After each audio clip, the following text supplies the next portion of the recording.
Relatos de los Santos. R.131. Laila y Rama se amaban tiernamente, pero eran demasiado pobres para poder casarse. Por si fuera poco, vivían en aldeas diferentes, separadas entre sí por un río infestado de cocodrilos. Un día, Laila se enteró de que Rama estaba gravemente enfermo y no tenía quien le cuidara, de modo que acudió presurosa a la orilla del río y suplicó al barquero que la llevara al otro lado, advirtiéndole, eso sí, que no tenía dinero para pagarle. Pero el malvado barquero le dijo que no, a menos que ella accediera a pasar la noche con él. La pobre mujer le rogó y le suplicó, pero en vano, hasta que, absolutamente desesperada, acabó aceptando las condiciones del barquero. Cuando, por fin, se encontró con Rama, éste estaba ya agonizando. Pero ella se quedó cuidándole durante un mes, hasta que recobró la salud. Un día, Rama le preguntó cómo se las había arreglado para cruzar el río. Y ella, incapaz de mentir a su amado, le contó la verdad. Cuando Rama lo oyó, montó en cólera, porque valoraba más la virtud que la propia vida. A continuación, la echó de su casa y nunca más quiso volver a verla. R.132. Gesen era un monje budista dotado de un excepcional talento artístico. Sin embargo, antes de comenzar a pintar un cuadro, fijaba siempre el precio por adelantado. Y sus honorarios eran tan exorbitantes que se le conocía con el sobrenombre de el monje avaro. En cierta ocasión, una geisa envió a buscarle para que le hiciera un cuadro. Gesen le dijo, ¿cuánto vas a pagarme? Como la muchacha tenía por entonces un cliente muy rico, le respondió, lo que me pidas. Pero tienes que hacer el cuadro ahora mismo, delante de mí. Gesen se puso a trabajar de inmediato y, cuando el cuadro estuvo acabado, pidió por él la suma más elevada que jamás había pedido.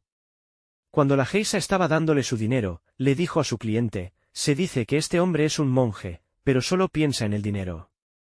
Su talento es extraordinario pero tiene un espíritu asquerosamente codicioso, ¿cómo puede una exhibir un cuadro de un puerco como este?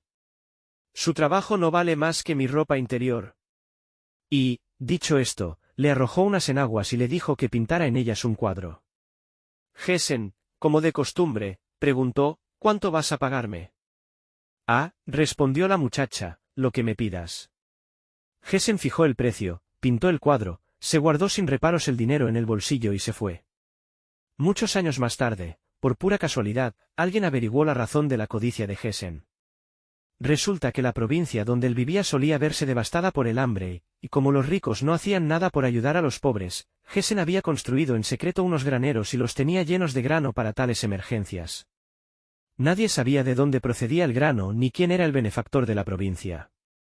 Además, la carretera que unía la aldea de Gesen con la ciudad, a muchos kilómetros de distancia, estaba en tan malas condiciones que ni siquiera las carretas de bueyes podían pasar, lo cual era un enorme perjuicio para las personas mayores y para los enfermos cuando tenían que ir a la ciudad.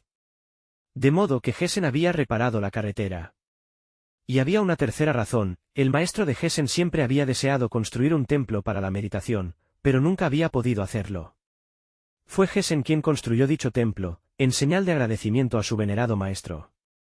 Una vez que el monje avaro hubo construido los graneros, la carretera y el templo, se deshizo de sus pinturas y pinceles, se retiró a las montañas para dedicarse a la vida contemplativa y jamás volvió a pintar un cuadro. Por lo general, la conducta de una persona muestra lo que el observador se imagina que muestra. R.133. Dos peones camineros irlandeses se encontraban trabajando en una calle en la que había una casa de prostitución. Entonces apareció el pastor protestante, el cual se caló el sombrero y entró en la casa. Pat le dijo a Mike, ¿has visto eso? ¿Qué se puede esperar de un protestante? Poco después llegó un rabino, el cual se alzó el cuello de la chaqueta y entró también en la casa. Y, dijo Pat, menudo dirigente religioso, bonito ejemplo da a su gente. Por último, hizo su aparición un sacerdote católico, el cual se cubrió el rostro con el manteo y se deslizó en el interior de la casa. Entonces dijo Pat, ¿no es terrible, Mike, pensar que una de las chicas debe de haber enfermado? R.134. Un hombre estaba pasando unos días en las montañas dedicado a la pesca. Un buen día, su guía se puso a contarle anécdotas acerca del obispo, a quien había servido de guía el verano anterior. Sí, estaba diciendo el guía, es una buena persona. Si no fuera por la lengua que tiene. ¿Quiere usted decir que el obispo dice palabrotas? preguntó el pescador. Por supuesto, señor, respondió el guía. Recuerdo que una vez tenía agarrado un precioso salmón, y estaba a punto de sacarlo cuando el bicho se libró del anzuelo. Entonces le dije yo al obispo, qué jodida mala suerte. ¿No cree? Y el obispo me miró fijamente a los ojos y me dijo, la verdad es que sí.